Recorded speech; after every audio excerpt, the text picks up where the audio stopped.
But actually, you walk in an Arsenal player and you walk back down the general public. That's the key. And that's the part where it's really, really difficult, because as you walk down, you're no longer a professional footballer.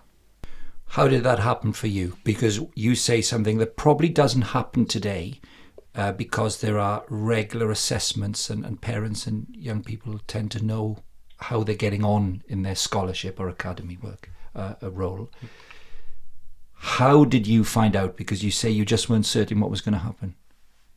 No, I don't think there was any. I don't think there was any malice or any bad things around it. I think just back in that day, that's the way that you found out. And I walked into. I'll give you the example for those of you who've ever been to the Old Highbury and these parts are still there. You walk through the concierge doors and the massive glass doors, and you walk up the first 3 stairs, and you've got the bust of Herbert Chapman on your left hand side, and you never really go up the other marble stairs, because that's where the boardroom is, and that's where the manager's office is. So you walk up those stairs, and actually you go in, and the conversation is a conversation, and we're going to go into that a little bit more. But actually, you walk in an Arsenal player and you walk back down the general public. That's the key. And that's the part where it's really, really difficult, because as you walk down, you're no longer a professional footballer. Now, your contract might say you are, because that conversation might happen in May and your contract will finish on the 30th of June. But you've just been told that isn't being extended.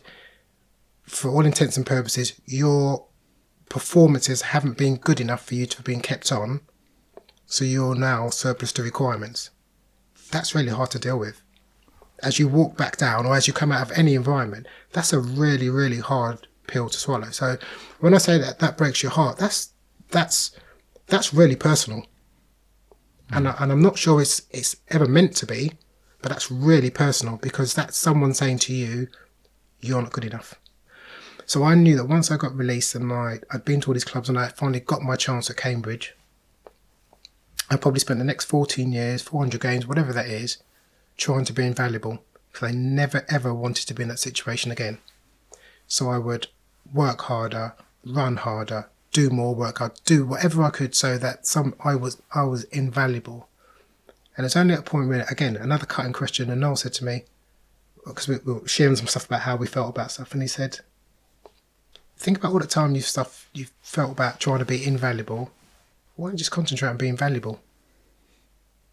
And it was like a sledgehammer hits you, because you're going, and I go back to that stuff about being acceptance. You have to accept that whether you've been released today or you've had some bad news, you're still valuable to your parents. You're still a human being. You still have value.